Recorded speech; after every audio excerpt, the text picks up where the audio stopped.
Oke,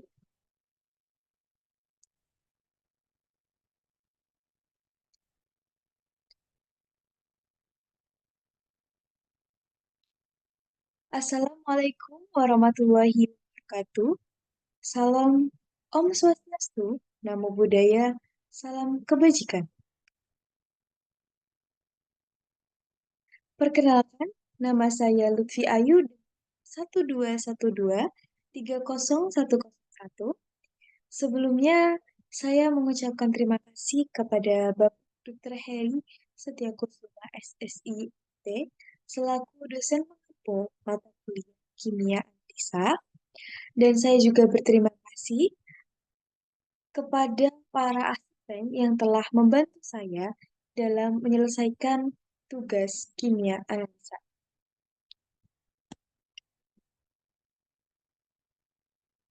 Oke,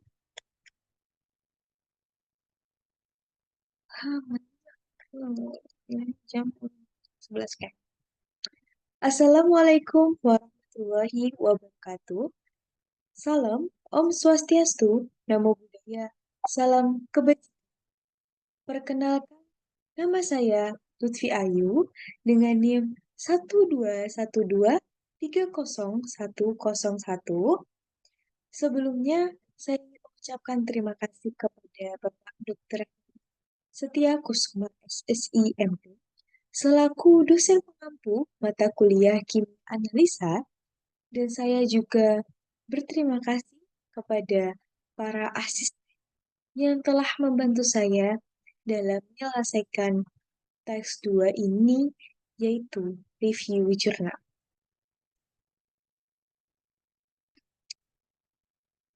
Baik, tujuan saya untuk membuat video presentasi ini yaitu untuk memenuhi tugas taks 2, yaitu review jurnal, dengan topik gravimetri, yaitu review journal assessment of manual people information inter and under investigated in laboratory practical practice.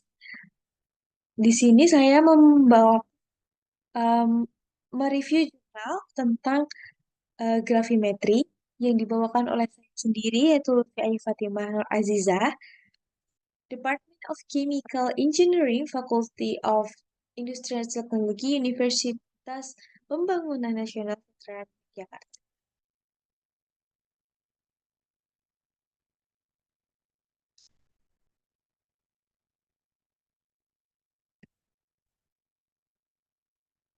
Dan ini merupakan jurnal yang akan saya review berjudul Assessing Variations in Manual Pipetting and Under Investigated Requirement of Field Laboratory Vaccine, yaitu dalam bahasa Indonesia. Artinya itu menilai variasi dalam pemipetan manual, yaitu hal yang kurang diselidiki, persyaratan praktik laboratorium yang baik. Nah, jadi ketika kita melihat jurnal ini tuh uh, kita bisa tahu apa itu subjeknya. Subjeknya itu berupa pipetting, pipet. Nah, jadi kita akan mengkalibrasi pipet ini menggunakan metode gravimetri dan spektrofotometri. Jadi di jurnal itu uh, pipet ini tuh dikalibrasi menggunakan metode gravimetri dan spektrofotometri. Tapi mungkin saya akan lebih menjelaskan lagi yang lebih spesifik mengenai gravimetri. Next.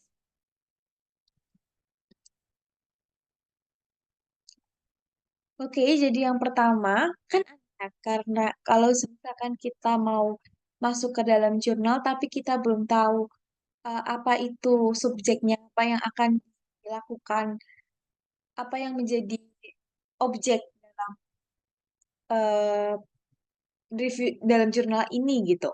Nah, jadi yang jadi objek itu adalah pipetnya. Apa itu pipet? Nah, di sini ada beberapa gambar pipet, ada pipet 1, 2, 3, 4 ini.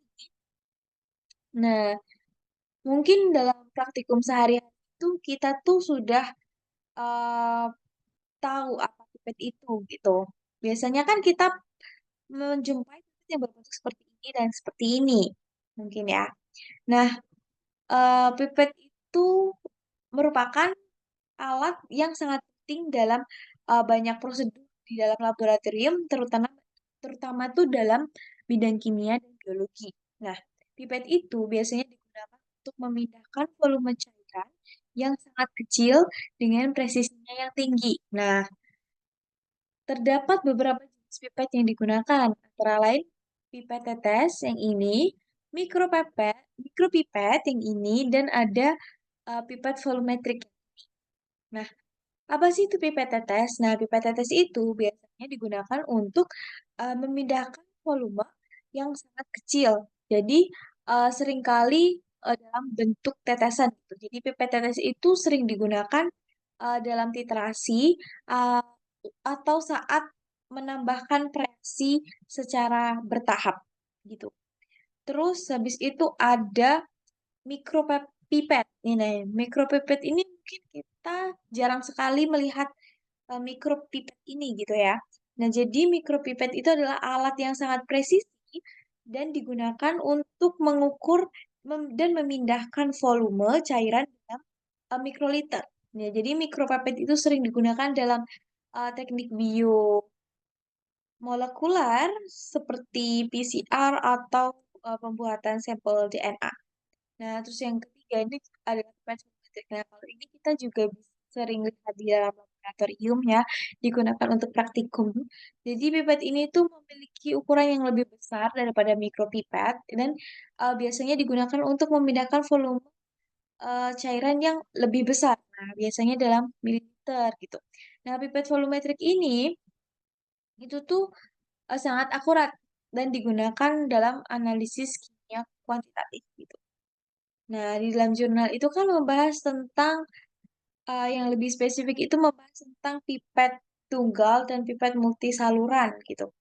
Nah, mungkin spesifiknya jurnal ini tuh disebutkan dalam bahasa Inggris yaitu Manual Single and Multi-Channel Pipettes gitu. Jadi single channel pipette sama multi-channel pipette gitu ya.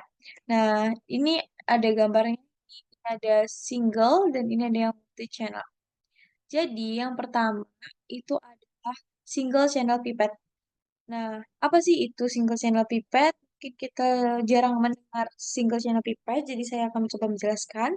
Single channel pipette itu adalah jenis pipette yang memiliki satu saluran untuk memindahkan cairannya. Ya, nah, jadi pipette ini itu sangat fleksibel dan digunakan untuk berbagai aplikasi, mulai dari pengambilan sampel individu hingga penambahan reaksi. Nah, biasanya pipet ini digunakan dalam eksperimen kimia dan biologi. Makanya kenapa kita jarang melihat pipet ini dalam laboratorium kimia, mungkin karena pipet ini lebih banyak digunakan dalam konteks biologi. Nah, single channel pipet ini tuh menawarkan presisi yang tinggi dan memungkinkan pengguna untuk memindahkan volume cairan yang sangat spesifik dan akurat. Nah, alat ini itu biasanya tuh sangat ideal untuk pekerjaan yang memerlukan ketelitian yang tinggi, seperti titrasi atau pembuatan larutan standar.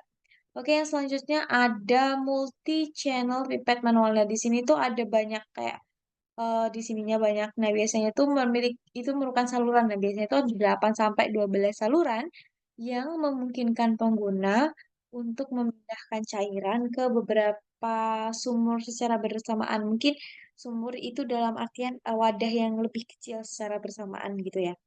Mungkin yang kecil-kecil itu. Terus habis itu pipet jenis ini itu biasanya berguna dalam aplikasi yang memerlukan pipetting yang berulang pada banyak sumur seperti prosedur LISA, PCR, atau pengisian microplate. Nah, biasanya multi-channel pipette ini itu membantu mempercepat proses kerja gitu. Jadi untuk mengurangi variabilitas antar sampel dan meningkatkan efisiensi yang ada di laboratorium. Nah, sebenarnya semua jenis pipet ini tuh punya peran penting dah, tapi yang kedua jenis pipet ini yang akan menjadi objek kita untuk selanjutnya gitu. Jadi kedua jenis pipet ini itu memiliki peran yang penting dalam memastikan efisiensi dan akurasi dalam berbagai prosedur laboratorium gitu. Jadi eh, kapan kita akan menggunakan single channel atau multi channel pipet itu tuh tergantung pada kebutuhan spesifik dari prosedur yang akan dijalankan gitu. Jadi kita harus mempunyai pemahaman yang baik tentang cara penggunaan masing-masing pipet serta pemeliharaannya itu. Itu kan merupakan bagian penting dalam laboratorium. Jadi untuk bisa menghasilkan hasil yang akurat gitu. Selanjutnya,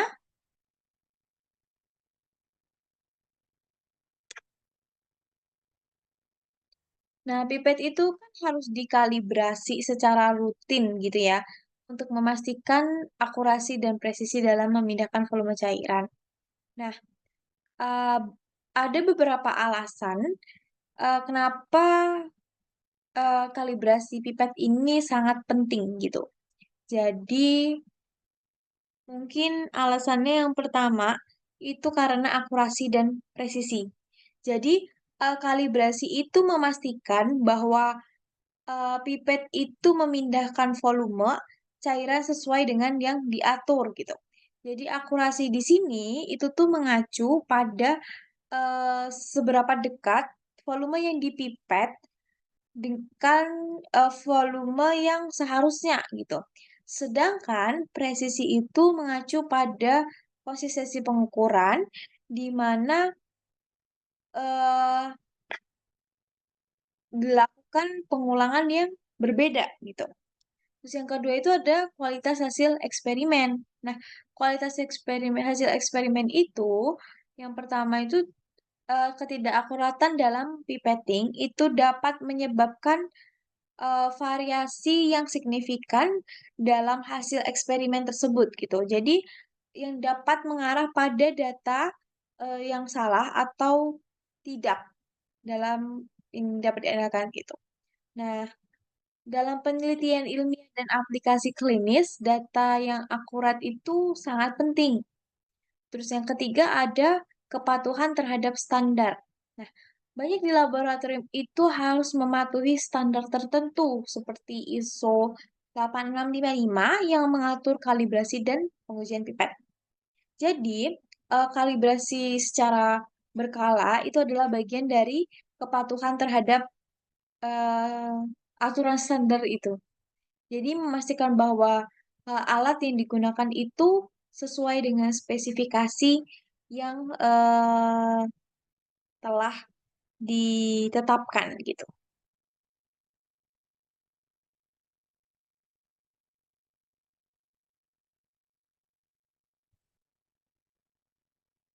Terus yang keempat itu adalah mengidentifikasi kerusakan atau penyimpangan. Jadi kalibrasi rutin dapat membantu mengidentifikasi pipet yang rusak atau tidak berfungsi dengan baik. Misalnya, penyumbatan atau keausan pada bagian pipet itu bisa mempengaruhi volume cairan yang dipindahkan. Nah, dengan kalibrasi ini, masalah itu tuh dapat terdeteksi dan diperbaiki sebelum berdampak signifikan pada hasil eksperimen gitu. Nah, terus yang kelima itu ada meningkatkan reproduktivitas. Nah, dalam penelitian ilmiah, reproduktivitas hasil itu merupakan suatu kunci gitu. Jadi, jika pipet itu tidak dikalibrasi, variasi dalam volume cairan itu dapat menyebabkan hasil yang berbeda-beda dalam eksperimen yang sama. Jadi bisa mengurangi kepercayaan terhadap temuan penelitian itu gitu ya hasilnya gitu. Terus yang keenam itu ada keamanan dan efisiensi, di mana penggunaan pipet yang tidak akurat itu bisa menyebabkan pemborosan reagen yang mahal atau bahkan kesalahan dalam formulasi berpotensi berbahaya. Jadi kalibrasi itu kan membantu memastikan penggunaan reagen yang efisien dan aman gitu. Dengan mengkalibrasi pipet secara rutin, laboratorium itu dapat memastikan bahwa mereka itu bekerja dalam standar yang tertinggi gitu.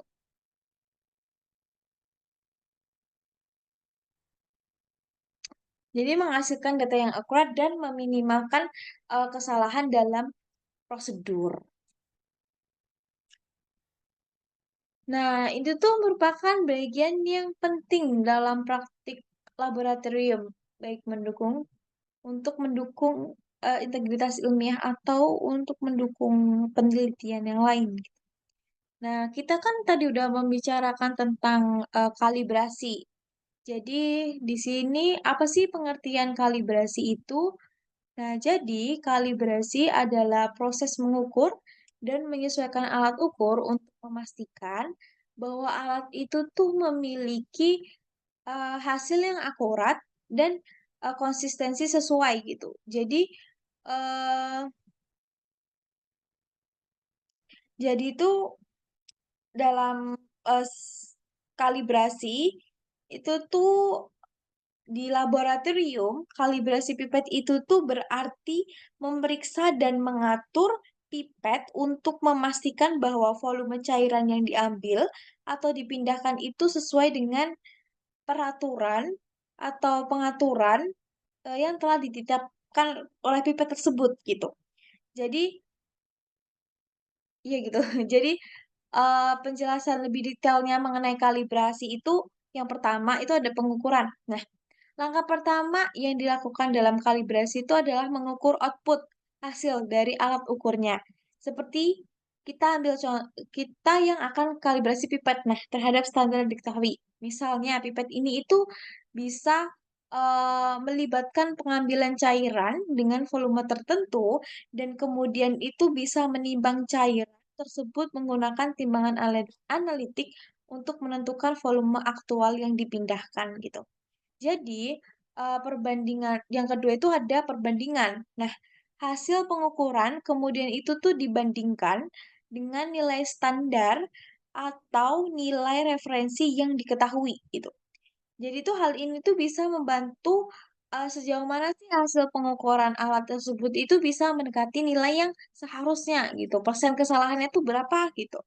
Terus yang ketiga itu ada penyesuaian. Nah, jika ada perbedaan antara hasil pengukuran nilai standar, alat tersebut itu perlu disesuaikan. Nah, dalam kasus pipet, ini tuh mungkin melibatkan penyesuaian mekanisme pipet untuk mengoreksi volume sehingga dipindahkannya tuh sesuai dengan peraturan yang diminta gitu.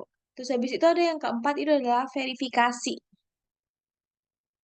Nah, setelah melakukan penyesuaian, alat itu tuh pipet itu tuh diuji kembali untuk memastikan bahwa perubahan yang dilakukan itu telah menghasilkan peningkatan akurasi dan konsistensi. Nah, proses ini mungkin itu tuh diulang beberapa kali hingga hasil yang diinginkan itu tuh bisa tercapai.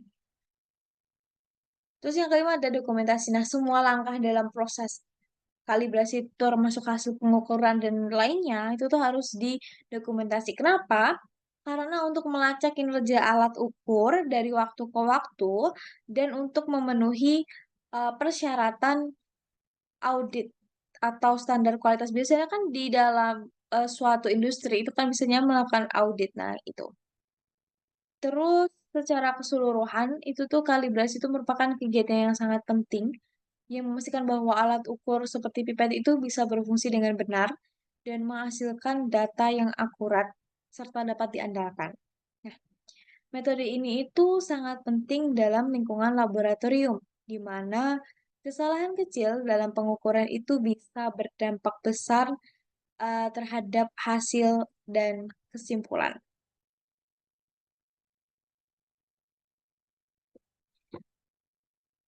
Begini merupakan gambar contoh cara kalibrasi ya. Terus ini ada faktor-faktor yang mempengaruhi akurasi dan presisi pemipetan.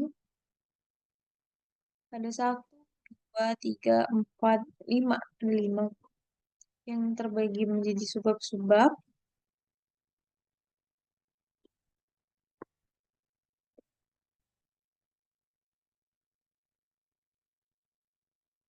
Oke, yang pertama itu adalah training atau yang biasa disebut dengan pelatihan. Nah, di sini ada training yang pertama itu pelatihan. Nah, pelatihan yang memadai itu sangat penting untuk memastikan bahwa operator itu memahami teknik pemipetan yang benar. Jadi, operator yang terlatih dengan baik akan mengetahui cara seperti menyesuaikan volume pipet dengan benar gitu. Jadi, dia juga bisa memastikan bahwa ujung pipet itu terpasang dengan baik dan tidak bocor. Terus menggunakan kecepatan dan tekanan yang tepat saat menarik dan mengeluarkan cairan, gitu. Nah, penggunaan pipet yang tepat ini membuat operator terlatih akan lebih cenderung mengikuti standar operasi atau SOP dan menghindari kesalahan umum seperti menyedot udara atau menimbulkan gelembung dalam cairan gitu. Nah, untuk pemeliharaan alatnya, mereka tuh juga akan lebih sadar akan pentingnya pemeliharaan pipet seperti kalibrasi dan pembersihan rutin yang juga berkontribusi terhadap akurasi dan presisi.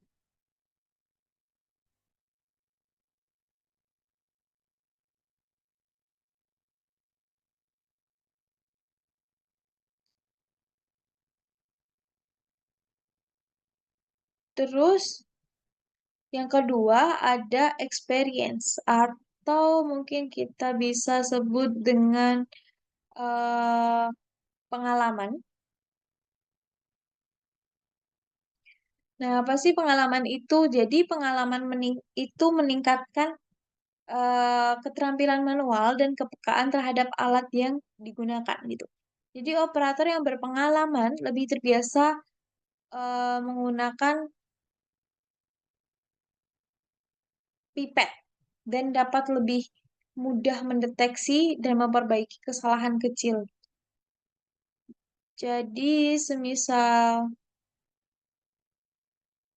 hmm,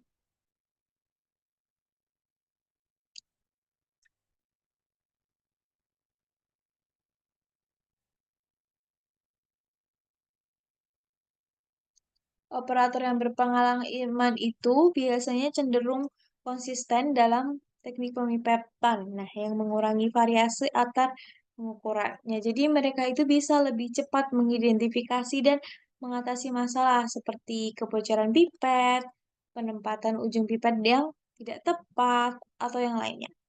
Terus ada physical states atau kondisi fisiknya itu di mana di sini merupakan kondisi fisik operator seperti kelelahan, stres, atau penyakit yang dapat mempengaruhi kemampuan mereka untuk melakukan pemipetan dengan akurat dan presisi. Nah, lalu ada stamina dan konsentrasi. Nah, kelelahan dapat mengurangi koordinasi dengan mata-mata yang dapat menyebabkan kesalahan dalam pengukuran gitu. Nah, stres dan tremor itu juga bisa menyebabkan ketidakstabilan saat memegang pipet sehingga sulit untuk mengendalikan cairan yang dengan tepat gitu. Terus postur tubuh itu juga berpengaruh, baik ergonomis yang sangat penting untuk menjaga kestabilan dan kenyamanan selama pemipetan gitu. Jadi eh, ketika kita itu melakukan pemipetan, kalau misalkan tangan kita tremor, itu kan tidak bisa menghasilkan hasil yang maksimal gitu.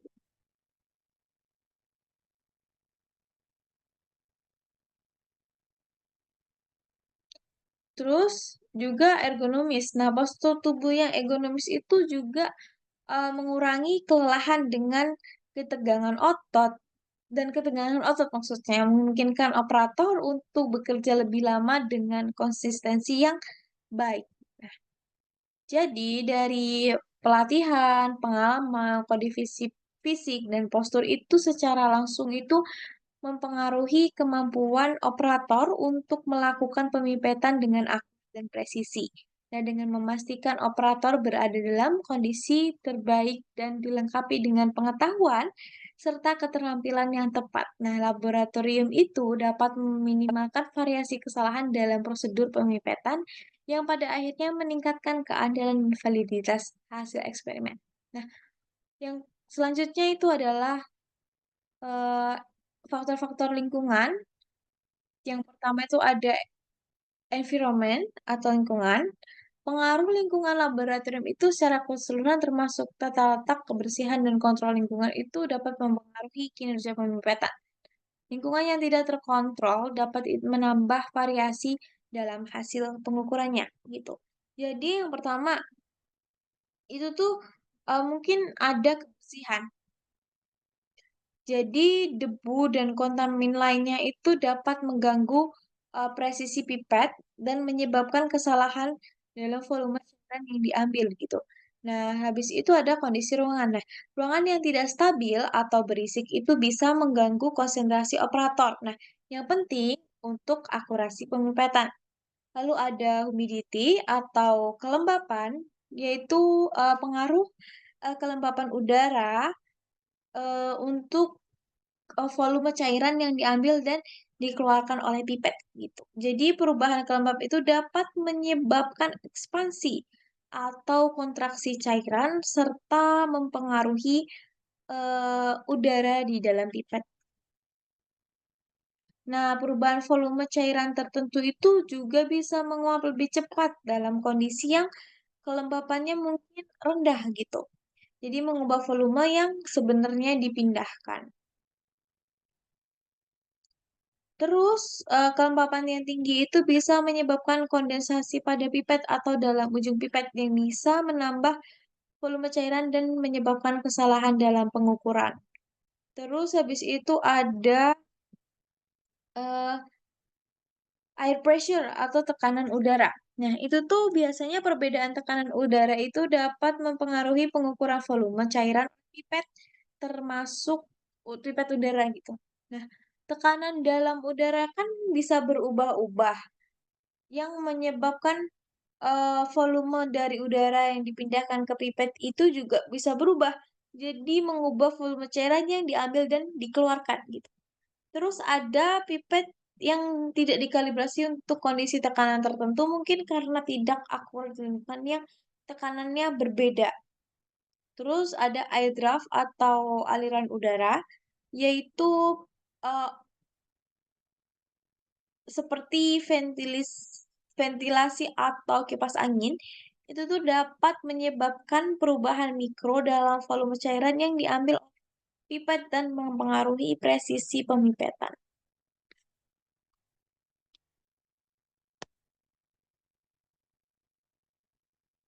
Oke, jadi dalam aliran udara itu dapat mempercepat penguapan cairan dari ujung pipet, terutama untuk volume kecil, yaitu mengurangi volume yang dipipet. Nah, terus aliran udara yang kuat itu juga dapat menyebabkan gerakan tangan operator yang tidak disengaja, mengurangi konsistensi pemipetan. Terus yang selanjutnya itu adalah temperatur atau suhu. Nah, suhu itu dapat mempengaruhi eh, suhu itu dapat mempengaruhi viskositas cairan dan volume yang dipipet. Nah, cairan itu dapat mengembang atau menyusut dengan perubahan suhu yang mempengaruhi akurasi volume yang dipindahkan oleh pipet. Tuh. Lalu ada ekspansi dan kontraksi. Nah, cairan dan udara dalam pipet itu mengembang ketika suhu meningkat dan menyusut. Nah, ketika suhu menurun yang dapat menyebabkan volume kesalahan dalam volume yang dipipet.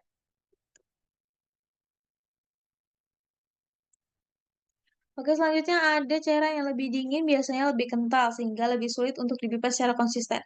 Nah, sementara cairan yang lebih hangat dan lebih cair itu tuh bisa dapat mengalir lebih cepat dari pipet yang menyebabkan perbedaan volume. Jadi, faktor-faktor lingkungan itu tuh sangat penting dalam memastikan akurasi dalam presisi pemipetan. Nah, laboratorium itu juga harus memiliki kontrol lingkungan yang baik termasuk stabilitas suhu, kelembapan, tekanan udara dalam meminimalkan aliran udara yang dapat berlebihan untuk menjaga konsistensi hasil eksperimen. Nah, dengan demikian tuh pemahaman dan pengendalian faktor-faktor itu menjadi bagian yang penting dalam laboratorium.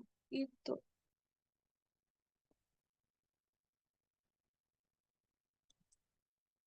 Faktor-faktor dari equipment and consumables. Nah, jadi tuh yang pertama tuh ada jenis pipetnya. Nah, jenis pipet itu biasanya itu digunakan itu bisa mempengaruhi hasil dari pipetting karena biasanya masing-masing jenis dari pipet itu tuh memiliki karakteristik dan kegunaan yang khusus gitu.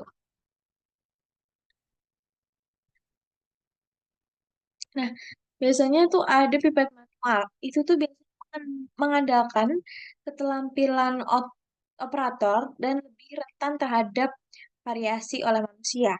Terus ada juga pipet elektronik, itu tuh biasanya lebih konsisten dan dapat diprogramkan untuk volume yang tepat gitu.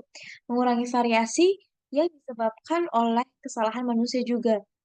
Terus ada pipet multi-channel. Nah, ini tuh menggunakan beberapa saluran untuk memindahkan cairan ke beberapa sumber sekaligus kayak bisa meningkatkan efisiensi tetapi memerlukan pemeliharaan yang baik untuk memastikan semua saluran itu bekerja dengan benar. Terus ada yang kedua tuh ada air displacement atau perpindahan udara. Jadi, biasanya teknik perpindahan udara ini itu mempengaruhi cara eh, cairan itu ditarik dan dikeluarkan oleh pipet gitu. Jadi ada beberapa tipe pipet itu berdasarkan metode eh, perpindahan udara gitu. Ada positive displacement itu pipet yang menggunakan piston yang langsung kontak dengan cairan itu tuh bisa mengurangi kontaminasi dan biasanya itu lebih akurat untuk cairan dengan viskositas yang tinggi atau volatilnya gitu. Terus ada fix volume, yaitu pipet yang diatur untuk mengukur volume tertentu. Nah, biasanya itu dia bisa mengurangi kesalahan dalam penyesuaian volume, tetapi dia kurang fleksibel gitu. Terus ada elektronik. Nah, elektronik ini tuh menyediakan pengaturan volume yang lebih presisi dan konsistensi yang lebih baik karena meminimalkan kesalahan manual gitu. Terus ada multi-channel juga, yaitu meningkatkan throughput dan efisien dalam memindahkan cairan ke banyak sumber sekaligus, tetapi harus berfungsi dengan baik dan konsisten. So, ada ergonomics atau biasa disebut dengan ergonomi. Nah, di sini tuh ada desain ergonomis. Nah, desain ergonomis pipet itu tuh juga mempengaruhi kenyamanan dan kemampuan operator untuk melakukan pemipetan dengan presisi gitu. Jadi, desain dari pipet itu juga bisa mempengaruhi kenyamanan kita dalam menggunakan pipet tersebut gitu. Nah, terus eh, pegangannya dalam pipet itu juga berpengaruh gitu. Semisalkan pegangannya itu kurang nyaman, itu tuh juga mengurangi ketegangan pada tangan dan pergelangan tangan juga. Itu bisa memungkinkan pemipetan yang lebih konsisten itu dan mengurangi kesalahan, resiko kesalahan gitu. Terus yang ringan dan mudah digunakan. Nah, pipet itu eh, ketika pipet itu ringan dan mudah digunakan, itu tuh bisa mengurangi beban fisik pada operator gitu. Nah, yang penting itu untuk tugas pemimpin tuh yang berulang dan memakan waktu yang lama. Terus ada calibration and maintenance atau kalibrasi dan pemeliharaan. Lagi-lagi membicarakan tentang kalibrasi dan pemeliharaan. Jadi, kalibrasi dan pemeliharaan yang sangat tepat itu penting untuk memastikan pipet ini berfungsi dengan akurat gitu.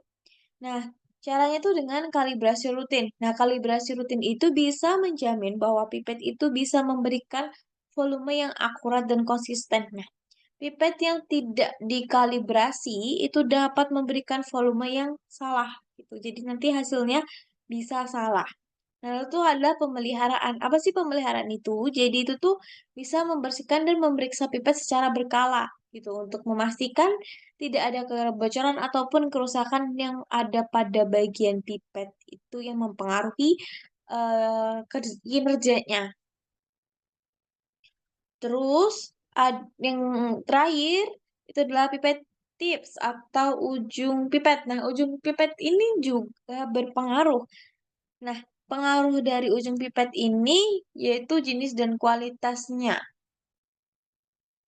Nah, kenapa jenis dan kualitasnya berpengaruh? Karena yang pertama itu kesesuaian. Nah, ujung pipet yang sesuai dengan pipet itu bisa memberikan seal yang baik, mencegah kebocoran, dan memastikan volume cairan yang diambil itu tepat.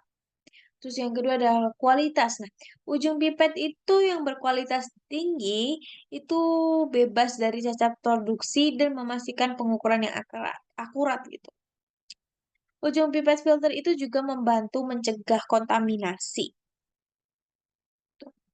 Terus ada volume range of pipet, jadi ada rentang volume pipet.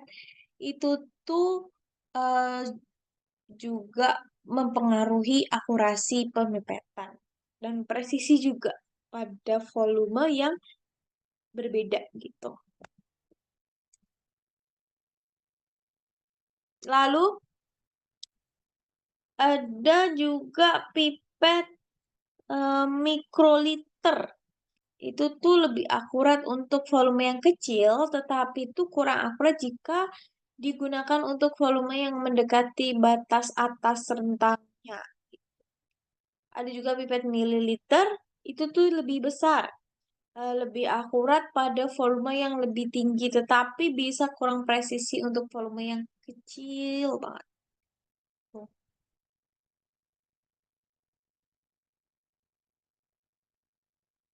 Jadi tuh pemilihan jenis pipet, metode perpindahan udara, desain ergonomis, kalibrasi, itu tuh bisa kualitas dan kecocokan ujung pipet itu tuh juga bisa berperan penting dalam memastikan akurasi dan presisi pemipetan dan memahami.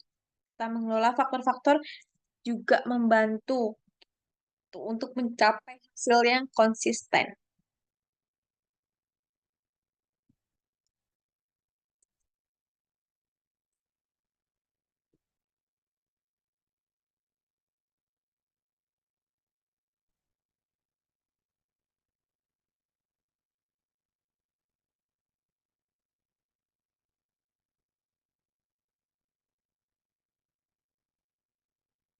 Baik, selanjutnya ada teknik. Nah, teknik ini jadi tuh ada yang pertama type. Itu tuh ada forward pipetting, reserve pipetting juga. Nah, jadi metode pipetting yang digunakan baik forward pipetting ataupun reserve pipetting itu dapat mempengaruhi hasil pipetting. Jadi yang pertama, forward pipetting itu umumnya digunakan untuk cairan yang berair. Nah, ini itu melibatkan untuk menekan pelunga ke posisi pertama gitu. Jadi mencelupkan ke ujung pipet ke dalam cairan dan kemudian melepaskan plunger untuk menarik cairan. Nah, untuk mengeluarkan cairan ini, plunger ditekan kembali ke posisi pertama dan kemudian di posisi kedua untuk memastikan bahwa semua cairan itu dikeluarkan. Jadi, keuntungannya itu baik untuk cairan dengan viskositas rendah dan konsentrasi yang tinggi. Jadi, kekurangannya tidak ideal untuk cairan dengan viskositas tinggi atau cairan berbusa. Nah, untuk lebih cocok dari cairan berbusa dan viskositas tinggi itu reserve pipetting itu lebih cocok karena teknik ini tuh melibatkan penekanan ke posisi kedua terlebih dahulu, baru kemudian melepaskannya untuk menarik cairan. Jadi untuk mengeluarkan cairan, finger ini hanya bisa ditekan ke posisi yang pertama. Tuh. Terus habis itu ada keuntungan, yaitu mengurangi resiko gelembung udara dan memastikan volume yang akurat untuk cairan yang kental gitu. Tetapi terhadap kekurangannya itu tidak diperlukan untuk cairan berair dan dapat meningkatkan limbah cairan. Terus ada pre-rinsing atau pra-pembilasan. Apa sih pre-rinsing atau pra-pembilasan? Jadi pre-rinsing itu melibatkan pembilasan ujung pipet dengan cairan yang akan dipipet. pengukuran sebenarnya. Nah, untuk meningkatkan akurasi juga di sini. Tuh. Terus ada membilas ujung pipet dengan cairan sampel yang memastikan bahwa dinding dalam ujung pipet jenuh dengan cairan tersebut gitu. Jadi mengurangi kesalahan yang disebabkan oleh adisi cairan ke dinding pipet gitu. Nah, peningkatan akurasi itu membantu mencapai volume yang lebih konsisten dan akurat. Nah, dan terutama untuk volume yang kecil dan cairan dengan viskositas yang tinggi. Jadi kecepatan menarik dan mengeluarkan cairan itu juga mempengaruhi hasil pipetting gitu. Ketika kita menarik cairan terlalu cepat, itu tuh bisa menyebabkan gelembung udara itu masuk. Nah, sehingga bisa mengurangi akurasi. Nah, menarik cairan terlalu lambat itu juga dapat menyebabkan cairan menetes dan mengurangi volume yang diambil. Jadi harus tepat, tidak boleh terlalu lambat dan juga tidak boleh terlalu cepat. Gitu. Nah, mengeluarkan cairan terlalu cepat itu dapat menyebabkan cairan juga terpecik atau meninggalkan residu di dalam ujung pipet itu juga. Nah, sementara terlalu lambat itu dapat eh, menyebabkan cairan menetes setelah pemipetan selesai. Terus selanjutnya ada rate of dispensing atau ritme pengeluaran. Ini juga atur. Jadi pengaruh konsistensi dalam ritme pengeluaran cairan membantu menjaga presisi pipetting. Jadi, pengeluaran cairan dengan ritme yang stabil itu memastikan bahwa setiap pengeluaran konsisten dalam hal kecepatan dan tekanan gitu, mengurangi variasi pengukuran dan pengeluaran. Gitu. Jadi, menjaga ritme yang berirama saat mengeluarkan cairan itu membantu memastikan bahwa semua aliran cairan itu bisa dikeluarkan secara konsisten dan lengkap. Selanjutnya ada immersion angel atau sudut pencelupan. Jadi, sudut pencelupan atau ujung pipet ke dalam cairan itu tuh bisa berpengaruh terhadap volume yang ditarik. Nah, biasanya kita harus memastikan bahwa ujung pipet itu sepenuhnya tenggelam dan mengurangi resiko menarik udara. Nah, mencelupkan pipet pada sudut miring dapat menyebabkan ketidakkonsistenan dalam volume cairan yang ditarik karena variabel masuknya udara. Terus ada immersion tube atau kedalaman pencelupan. Nah, kedalaman ujung pipet ini itu tercelup dalam cairan yang mempengaruhi akurasi volume yang diambil gitu. Terus, jika mencelupkan ujung pipet terlalu dalam itu juga bisa menyebabkan penumpukan cairan di luar ujung pipet. Nah, jadi mempengaruhi volume yang sebenarnya. Terus, jadi semuanya faktor itu sangat berpengaruh terhadap akurasi dan presisi. Terus setelah itu ada asal relax. Nah, itu tuh yang pertama ada liquid property atau properti cairan. Nah, apa sih eh, properti cairan gitu? Kita harus tahu apa itu properti cairan. Di sini ada liquid property, ada vapor pressure, density, volatility, temperature, viscosity, and sampling volume.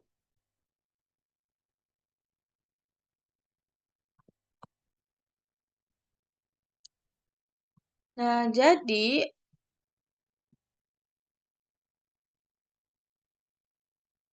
vapor pressure atau tekanan uap itu biasanya cairan yang tinggi itu biasanya dia menguap dengan cepat yang bisa menyebabkan kehilangan volume selama pemipetan. Contohnya ketika kita sedang eh, memanaskan sesuatu cairan, itu tuh jika dia suhunya terlalu tinggi, maka cairan itu akan cepat habis atau menguap gitu. Nah, jadi saat memipet cairan dengan tekanan uap yang tinggi, sebagian cairan mungkin menguap sebelum atau saat pemipetan. Jadi hasilnya bisa tidak akurat gitu. Terus ada density atau kepadatan. Jadi eh, cairan dengan kepadatan yang sangat berbeda dari air itu biasanya dapat mempengaruhi presisi pipetting juga gitu. Jadi pipetnya itu dirancang dan dikalibrasi untuk air mungkin tidak akurat untuk cairan yang sangat padat atau sangat ringan. Nah, cairan yang lebih padat itu memerlukan penyesuaian teknik pipetting untuk memastikan volume yang benar diambil dan dikeluarkan gitu. Terus,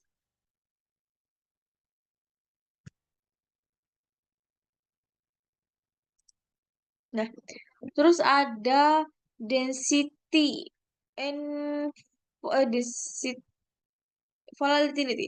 Volatility itu cairan mudah menguap karena selama proses pipetting karena menyebabkan penurunan penurunan volume cairan itu yang diambil atau dikeluarkan.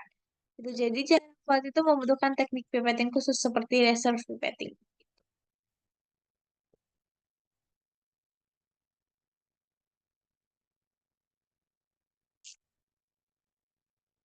Oke, next.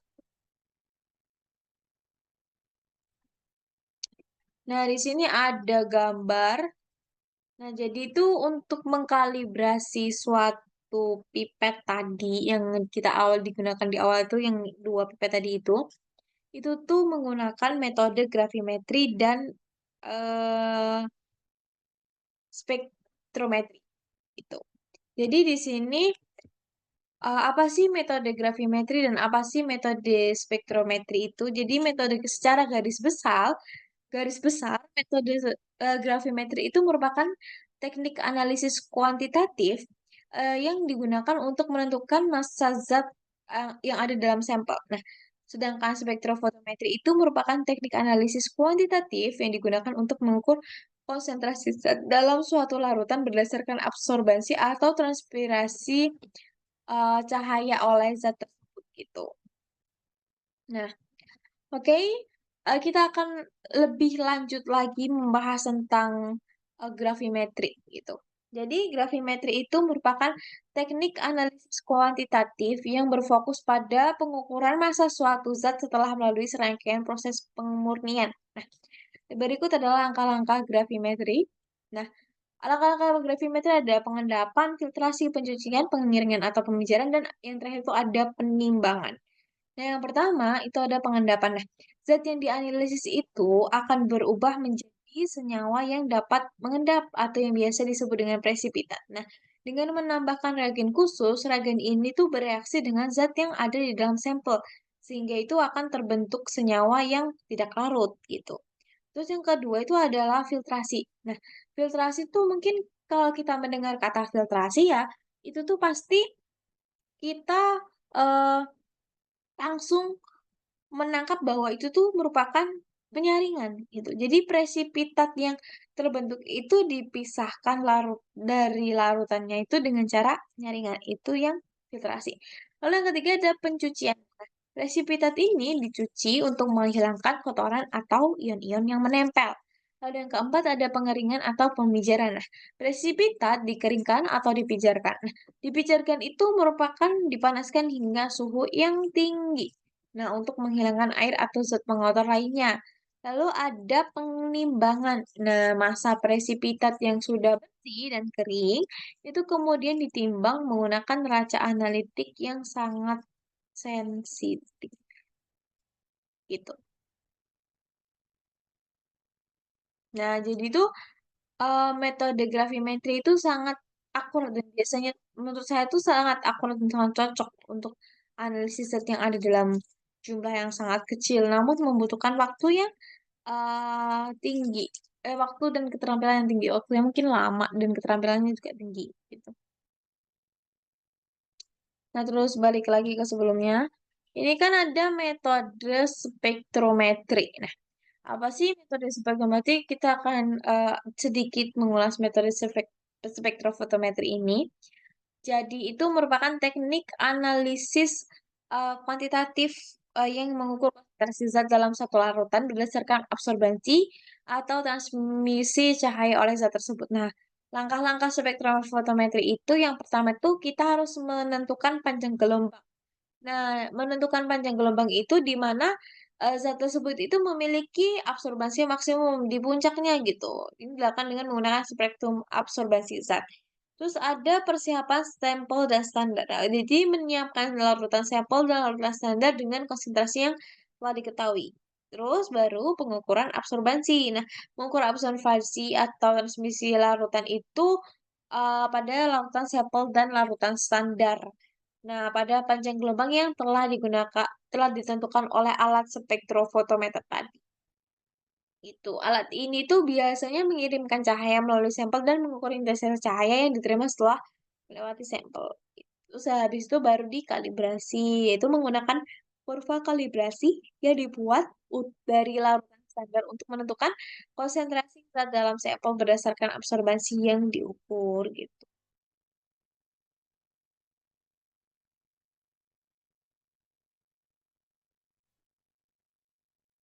Jadi, gambar ini itu memberikan perbandingan antara dua metode utama dalam analisis kuantitatif ya, yaitu metode gravimetri dan spektrofotometri. Yang gravimetri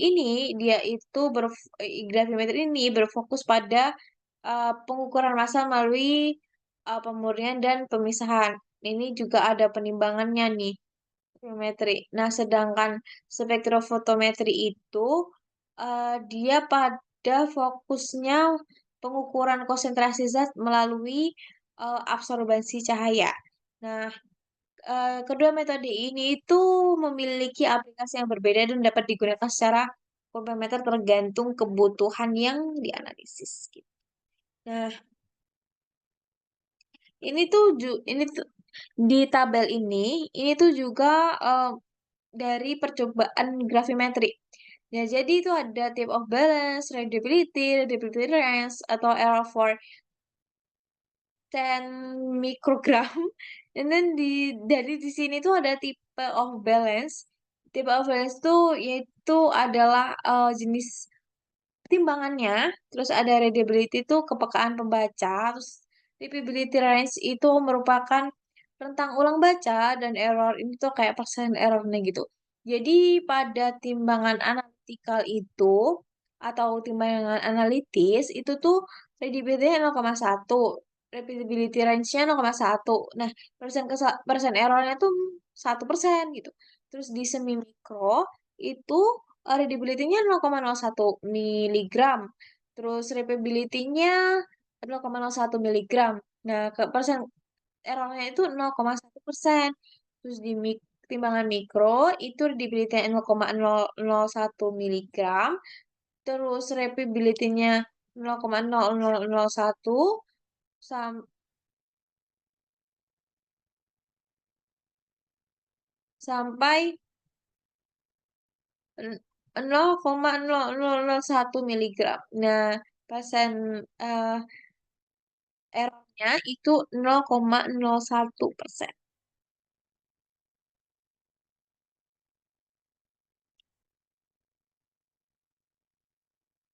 Nah, ini tuh merupakan contoh cairan yang ditimbang menggunakan timbangan sesuai untuk mendapatkan berat yang akurat. Nah, semakin kecil nilai kepekaan pembaca dan rentang ulang bacanya, maka semakin tinggi akurasi dan pengukuran.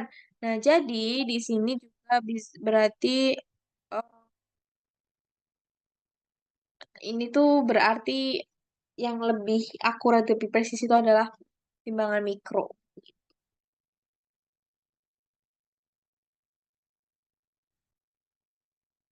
Nah, juga akan membahas kesalahan pengukuran volume kecil. Nah, jadi ketika kita melakukan pengukuran volume air yang sangat kecil, misalkan 20 mikroliter atau kurang dari itu gitu. Biasanya sering terjadi kesalahan yang tidak sesuai dengan standarnya gitu. Hal itu bukan karena kesalahan operator atau pipet, tetapi itu lebih dari keterbatasan dari pembacaan neraca analitik yang digunakan gitu.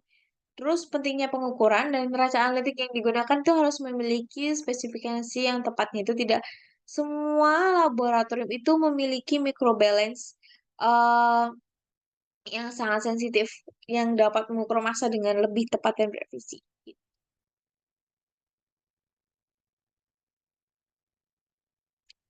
Nah, terus di sini kita bahas kelebihan gravimetri dan pentingnya pengujian sistematik gitu. Nah, jadi eh kelebihan gravimetri itu yaitu gravimetri untuk pelatihan dan penentuan kesalahan. Nah, di sini metode gravimetri itu sangat cocok untuk pelatihan dan menentukan rentang kesalahan saat menangani berbagai jenis cairan gitu, termasuk cairan dengan viskositas yang tinggi. Contohnya itu gliserol atau volatilitasnya yang tinggi, contohnya itu isopropanol gitu. Nah, contohnya juga dengan pengukuran kloroform. Kalau di jurnal ini itu pengukurannya pakai kloroform. Gitu. Ya, saat operator menggunakan pipet untuk mengukur kloroform, nah, si kloroform itu kan merupakan cairan yang sangat volatil gitu. Jadi kesalahannya cenderung lebih tinggi dibandingkan dengan air. Nah, kenapa? Karena kloroform itu memiliki tekanan uap yang tinggi sehingga lebih cepat menguap dan cenderung menetes saat menggunakan pipet displacement udara gitu. Nah, terus untuk teknik mengatasi kesulitannya yaitu dengan membasahi ujung pipet terlebih dahulu dengan mengaspirasi dan mendispersi cairan itu beberapa kali. Kalau misalkan itu dirasa kurang, juga ada alternatif lain, yaitu menggunakan pipet displacement positif atau jarum suntik kaca yang tidak memiliki bantalan udara dan lebih cocok untuk cairan yang volatil gitu. Terus di sini ada pentingnya pengujian sistematik. Nah, apa sih itu? Yaitu ada pengujian sistematik dan perawatan kalibrasi. Nah, variasi dalam pipet itu tidak hanya didasarkan pada asumsi, tetapi harus dicoba secara sistematis berdasarkan aplikasi yang ada di laboratorium. Banyak faktor yang bisa mempengaruhi seperti suhu, kelembapan, dan tekanan atmosfer gitu. Nah, faktor-faktor ini tuh juga perlu dikendalikan dan diperhitungkan dalam analisis. Nah, itu tuh termasuk dalam pengujian sistematik. Nah, terus yang kedua itu adalah perawatan kalibrasi gitu. Jadi neraca yang digunakan itu harus sering dikalibrasi dan dicek kinerjanya gitu untuk memastikan hasil yang akurat gitu. Terus selanjutnya ada gambar ini. Mungkin kalau dilihat sekilas gambar ini tuh kayak membingungkan. Tapi coba kita baca ya. Jadi, dia itu menunjukkan analisis, kinerja pipet dalam, hal akurasi dan presisi saat digunakan untuk mengukur volume tertentu dari dua jenis cairan yang berbeda, yaitu ada air dan kloroform. Kloroform itu, dia rumus molekulnya CH3 CHCl3 gitu. Nah, ini ada panel A. Panel A itu, menampilkan kesalahan akurasi dari pengukuran volume dengan berbagai pipet kayak P10, P20, P20 juga, P200, P200, P1000, 200, dan 1000 gitu.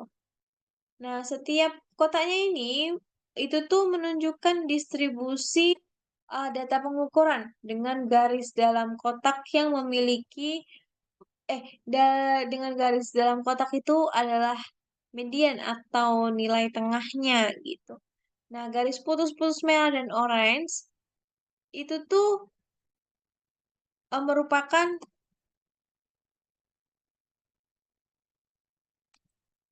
garis merah dan orange itu merupakan eh, batas toleransi akurasi yang diharapkan dapat diterima gitu.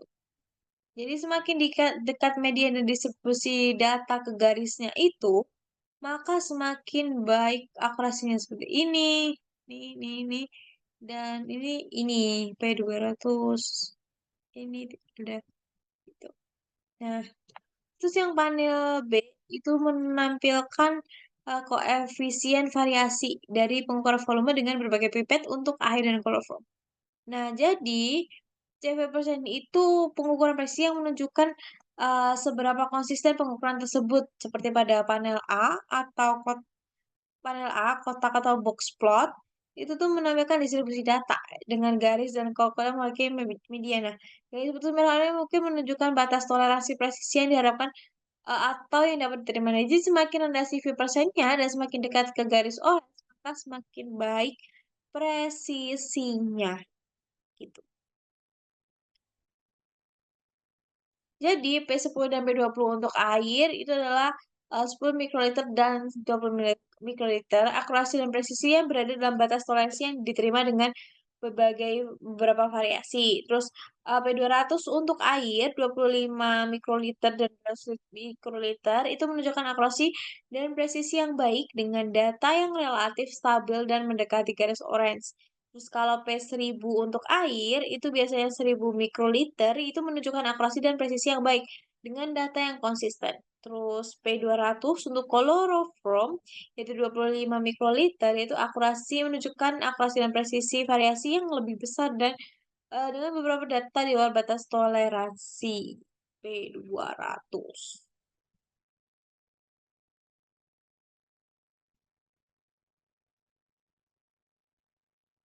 P200 dan P1000 untuk kloroform, 200 mikroliter dan 1000 mikroliter, itu tuh menunjukkan hasil lebih stabil dibandingkan 25 mikroliter dengan data yang relatif konsisten dan mendekati garis orange.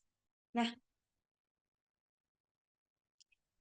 dapat diketahui bahwa untuk pipet itu umumnya menunjukkan kinerja yang baik dalam mengukur volume air dengan akurasi dan presisi yang berada dalam batas toleransi yang diharapkan. Nah, untuk chloroform, terutama pada volume kecil, yaitu 25 milikrokolom, terdapat lebih banyak variasi dalam akurasi dan presisi, yang menunjukkan bahwa menggunakan pipet pada kondisi ini itu mungkin membutuhkan perhatian yang lebih untuk memastikan keakuratan dan konsistensi pengukurannya. Nah, jadi gambar ini tuh bisa membantu memvisualisasikan perbandingan kinerja pipet berdasarkan cairan dan volume yang diukur gitu. Jadi penting untuk memilih pipet yang sesuai untuk aplikasi spesifik dalam laboratorium gitu. Nah, jadi kita udah tiba di penghujung presentasi, yaitu conclusion atau kesimpulannya itu pentingnya akurasi dan presisi dalam pemipetan di laboratorium, terutama dalam faktor-faktor seperti faktor dilusi yang tinggi. Lalu penggunaan metode gravimetri itu dan spektrometri dalam kalibrasi itu dapat dikatakan sangat efisien. Terus pemilihan dan kalibrasi peralatan secara teratur itu juga sangat penting untuk hasil yang akurat. Nah, metode gravimetri ini sangat cocok digunakan dalam kalibrasi. Kesadaran akan variasi dalam pemipetan bersama dengan pelatihan dan pemeliharaan yang tepat serta penting untuk data yang dapat diajukan dalam studi ilmiah itu merupakan suatu faktor penting dalam uh, alat itu dapat menghasilkan hasil yang sesuai gitu. That's all. Dari presentasi review jurnal dari saya. Semoga bermanfaat dan saya mohon maaf apabila ada kekurangan dalam bertutur kata. Terima kasih. Wassalamualaikum warahmatullahi wabarakatuh.